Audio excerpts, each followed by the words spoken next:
جی बिस्मिल्लाहिर्रहमानिर्रहीम। अस्सलाम वालेकुम नादरीन, मैं एडवोकेट चौधरी नसीर कंबो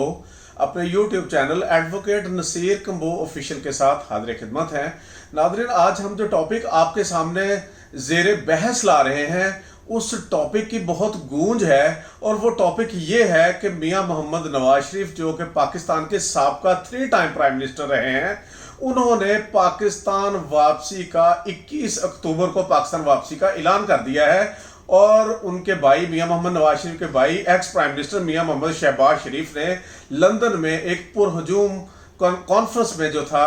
ऐलान किया कि मियां मोहम्मद नवाज शरीफ जो है वो 21 अक्टूबर 2023 को पाकिस्तान में होंगे, उनका वालिहाना इस्तकबाल किया जाएगा और मियां मोहम्मद नवाज शरीफ जो है पाकिस्तान में आके जो 2017 में तरक्की का सफर रोका गया था उस सफर को दोबारा जारी करेंगे, और जो माशी हालात पाकिस्तान के 2017 में थे मियां मोहम्मद नवाज शरीफ की क़यादत में, वो हालात दोबारा बहाल किए जाएंगे। तो इसी तनाज़र में हम आज अपना जो ये प्रोग्राम कर रहे हैं, हम इस पहलू को देखेंगे कि पहले तो पस मंज़र बताएंगे कि मियां मोहम्मद नवाज शरीफ जो 4 साल से लंदन में है उसका पीछे पस मंज़र क्या है, और दूसरा हम इस प्रोग्राम में आपको बताएंगे कि मियां मोहम्मद नवाज शरीफ को पाकिस्तान आने में या पाकिस्तान में आके जेल में जाना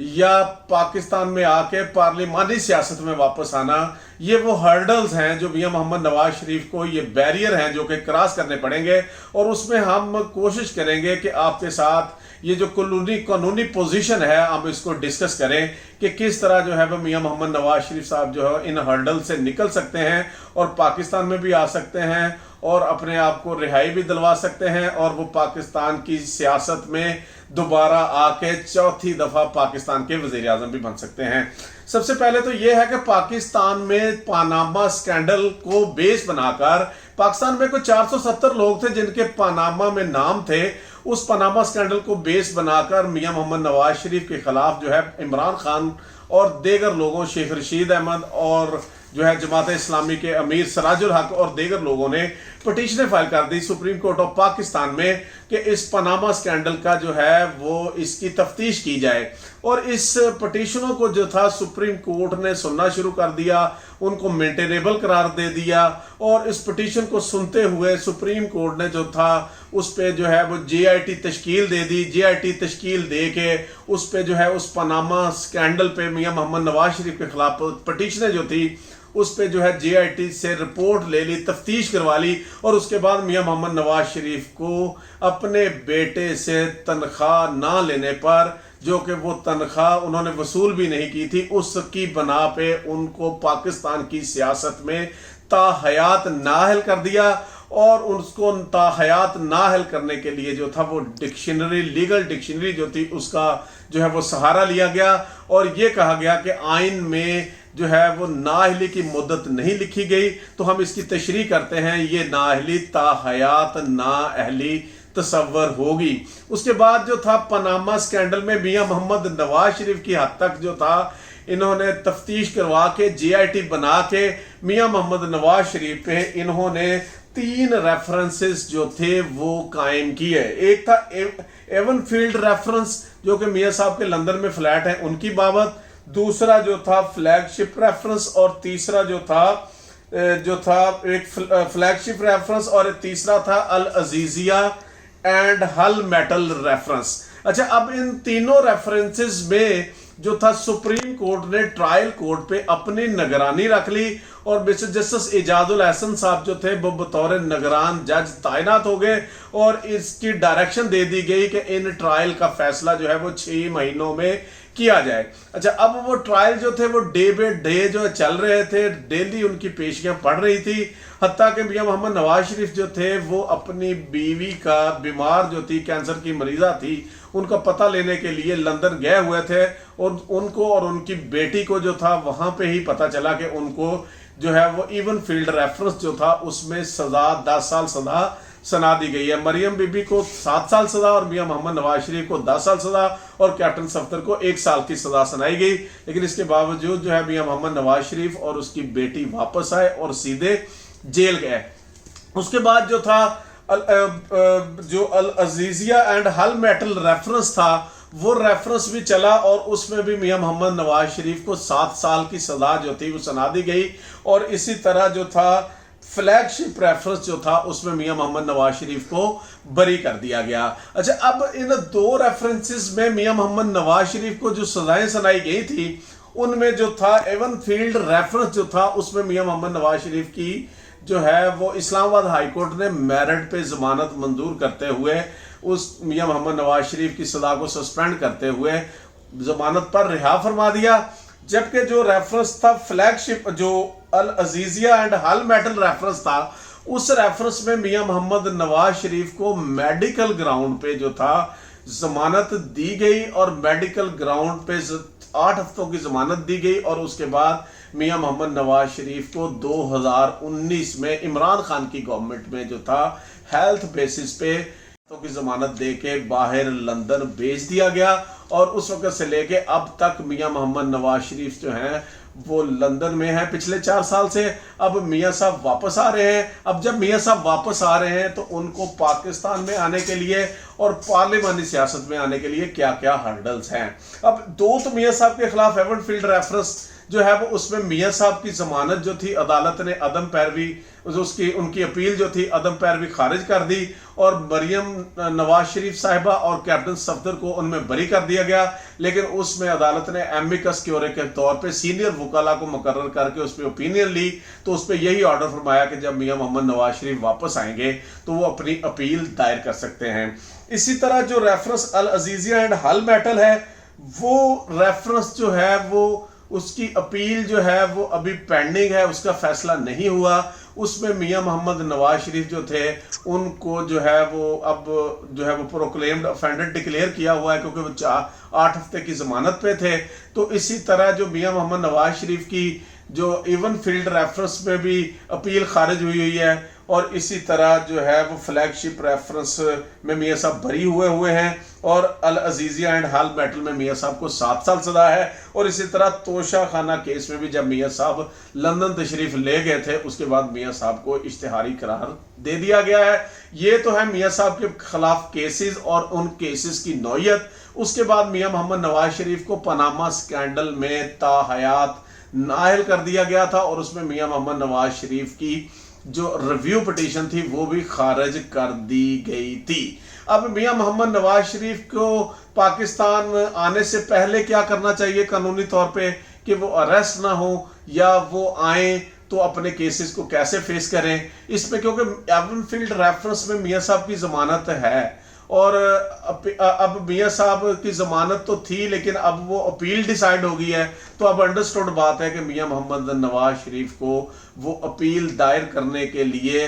2 ہی باتیں ہیں، یا تو وہ جیل میں جائیں گے اور وہاں سے جیل اپیل دائر ہوگی، یا میاں محمد نواز شریف جو ہے جس کورٹ سے مریم نواز شریف صاحبہ اور کیپٹن صفدر صاحب کو بری کیا گیا ہے اسی کورٹ میں جو ہے وہ اپنی اپیل دائر کریں گے، اور اس سے پہلے جو ہے وہ پاکستان آنے کے لیے پروٹیکٹیو بیل مانگیں گے تاکہ مجھے کورٹ میں سرنڈر کرنے کے لیے ٹائم دیا جائے، تاکہ میں کورٹ میں سرنڈر کروں اور وہاں پہ آ کے اپنی اپیل دائر کر سکوں۔ تو عدالتیں یوزلی پروٹیکٹیو بیل جو ہے وہ جاری کر دیتی ہیں، اور وہ سرنڈر کرنے کے لیے کوئی بھی سرنڈر کرنے آ رہا ہو تو عدالتیں ان کو جو ہے وہ یہ ریلیف دے دیتی ہیں۔ اس کے بعد جو ہے وہ جس کیس میں میاں صاحب کی اپیل پینڈنگ تھی وہ کیس تھا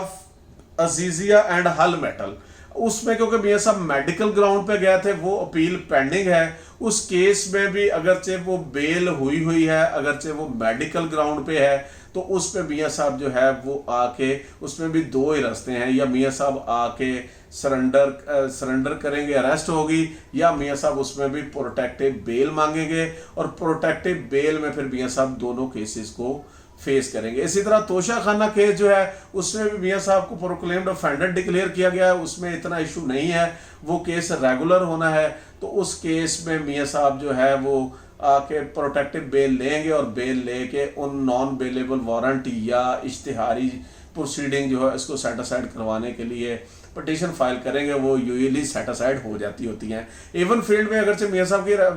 جو ہے وہ بیل ہوئی تھی، اور وہ بیل لیکن وہ اپیل اب پینڈنگ نہیں ہے، تو اس لیے میاں صاحب کو اب پاکستان آنے سے پہلے प्रोटेक्टिव बेल लेनी पड़ेगी और प्रोटेक्टिव बेल लेके इन अदालतों में सरेंडर करना पड़ेगा। इसके लिए मियाँ साहब अगर ये तरीका नहीं अपनाते तो फिर मियाँ साहब को जेल जाना पड़ेगा और वहाँ से सारी प्रोसीडिंग करनी पड़ेगी। अब तीसरी बात जो है, मियाँ मोहम्मद नवाज शरीफ की जो है वो पनामा में मियाँ साहब की जो थी ताहयात नाअहली और उसका रिव्यू खारिज हो जाना, अगरचे इलेक्शन एक्ट में जो है वो ये तरमीम कर दी गई है कि 5 साल से ज़्यादा ताहयात नाअहली नहीं हो सकती, तो ताहयात नाअहली को कह दिया गया कि वो ख़त्म हो गई है, अब मैक्सिमम 5 साल है। तो अब इन चीज़ों की तशरीह, क्योंकि अब 2-3 इसमें हल हैं। एक तो यह है कि आइन में 2/3 अक्सरियत के साथ अमेंड करता है, जहाँ पे जिस शिक के तहत मियाँ मोहम्मद नवाज शरीफ को 62F के तहत जो है वो डिसक्वालीफाई किया गया है, वहाँ पे आइन में लिख दिया जाए कि ये मैक्सिमम किसी भी बंदे की जो है वो पार्लियामेंटेरियन की या किसी की भी किसी केस में मैक्सिमम नाअहली जो है वो 5 साल है। दूसरी बात यह है कि क्या अगर ये इलेक्शन एक्ट में जो नाअहली 5 साल लिखी गई है, अब इसके क्या रेट्रोस्पेक्टिव इफेक्टिव होंगे या प्रोस्पेक्टिव इफेक्टिव होंगे, क्या ये साबका लोगों पे इसका इतलाक होगा या नहीं होगा, क्या इसके बाद जो है वो अल्टीमेट सुप्रीम कोर्ट ही इसकी तशरीह करेगी। एक तो ये इलेक्शन एक्ट में जो तरमीम है, मियाँ साहब पिटीशन में जाएंगे, सुप्रीम कोर्ट इसकी तशरीह कर सकती है, वो पार्लियामेंट को मैटर रेफर कर सकती है कि आप आइन में तरमीम कर लें, या इसकी तशरीह करते हुए वो 5 साल जो तब्दीली है उसको मान भी सकती है। और ये तशरीह भी उसी वक्त होगी कि इसका इतलाक आइंदा के लिए होगा, जो माजी में मामला हो चुके हैं उन पे भी होगा। इसी तरह जो है supreme court review of judgment and order act जो बना था, उसमें भी जो है वो अपील दी गई थी, जो आज खुद नोटिस या 184(3) में पिटीशनें थी, उनमें अपील जो थी, अब वो एक्ट भी सुप्रीम कोर्ट ने सेट असाइड करार दे दिया है। इसी तरह प्रैक्टिस एंड प्रोसीजर बिल 2023 जो है, उसमें भी 184(3) में जितने फैसले होते हैं उनकी बाबत डिसाइड करने के लिए अपील दे दी गई है 60 दिन में। अब उस एक्ट का जो फैसला होता है, अगर वो एक्ट बहाल रहता है, उस एक्ट से भी मियाँ साहब को फ़ायदा मिल सकता है। इसी तरह इलेक्शन एक्ट में जो 5 साल कह दिया, उससे भी फ़ायदा मिल सकता है, या आइन में तरमीम करके कर सकता है। बट इस सब की तशरीह जो है वो सुप्रीम कोर्ट ने करनी है। बहरहाल मैं उम्मीद रखूँगा कि ये हमारी वीडियो आपको पसंद आई होगी। मियाँ मोहम्मद नवाज शरीफ पाकिस्तान के पॉपुलर लीडर हैं, 3 टाइम प्राइम मिनिस्टर रहे हैं, और नो डाउट उनके दौर में पाकिस्तान में बहुत ज़्यादा इंफ्रास्ट्रक्चर बिछा, मेट्रोज, मोटरवे सारी मियाँ मोहम्मद नवाज शरीफ के दौर में बनी। और हमें सियासतदानों की अच्छी बातों को अप्रिशिएट करना चाहिए, और हमें तनकीद वाली बात पे तनकीद करनी चाहिए, लेकिन अच्छी चीज़ को खुले दिल के साथ तस्लीम करना चाहिए। और ये भी फैक्ट है कि पनामा स्कैंडल को बेस बना के, जो कि 470 लोगों के बारे में था, और सिर्फ एक बंदे का उस पर एहतसाब किया गया और बाकी 470 को किसी ने नहीं पूछा। इस तरह का एहतसाब जो है पिक एंड चूज़ वाला सिलेक्टिव एहतसाब नहीं होना चाहिए। चाहे मियाँ मोहम्मद नवाज शरीफ के साथ जब 2017 में, या जब उनकी गवर्नमेंट आई 2013 से, उससे लेके आइंदा तक जो भी साजिशें होती रही, कभी धरना बिछा दिया, कभी पनामा को बेस बना लिया, और वो सारा गलत था, और उसकी जितनी हौसला शिकनी की जाए कम है। इसी तरह अब इमरान खान साहब जो हैं, उनके साथ भी अगर इस तरह के हथकंडे हो रहे हैं, वो भी गलत है। गलत को गलत कहना चाहिए, लेकिन हमारे लीडरों को होश का नाखन लेना चाहिए। लीडरों को, एक लीडर को नीचा दिखाने के लिए, उसको गिराने के लिए इस्तेमाल नहीं होना चाहिए। और इमरान खान साहब जो ये काम 2013-17 में करते रहे हैं, अगर वो ये ना करते तो आज इमरान खान को ये दिन ना देखना पड़ते। बहरहाल ये एक मशक्क़त है, स्ट्रगल है। मैं उम्मीद करता हूँ कि हमारे सियासतदान इससे सबक सीखेंगे। नहीं सीखेंगे तो ये मसाइल पिछले 70 साल से चले आ रहे हैं, और आइंदा भी इसी तरह चलते रहेंगे, और पाकिस्तान की तरक्की में भी ये कोई अपना खातिर खा रोल अदा नहीं कर सकेंगे। पाकिस्तान में स्टेबिलिटी ज़रूरी है, माशी इस्तेहकाम ज़रूरी है, सियासी इस्तेहकाम ज़रूरी है, दाखिली खारजी जो मसाइल हैं उनका हल बहुत ज़रूरी है। पाकिस्तान की खुशहाली और तरक्की जो है वो पाकिस्तान के रहने वाले लोगों और अवाम की खुशहाली और तरक्की है। मैं उम्मीद करता हूँ کہ انشاءاللہ جیسے ہم سوچ رہے ہیں ویسے ہی ہوگا، اور ہمارا یہ آج کا جو لیکچر ہے آپ کو امید ہے پسند آیا ہوگا۔ ہم امید کرتے ہیں کہ آئندہ جو ہے وہ آپ ہمیں اسی طرح پسند کرتے رہیں گے، سنتے رہیں گے۔ اس کے لیے آپ سے ریکویسٹ ہے کہ آپ ہمارا یوٹیوب چینل جو ہے سبسکرائب کر دیں تاکہ ہماری ویڈیوز آپ کو پہنچتی رہیں۔ اور انہی الفاظ کے ساتھ میں اجازت چاہتا ہوں، دوبارہ ملاقات ہوگی نئے ٹاپک کے ساتھ۔ اللہ حافظ۔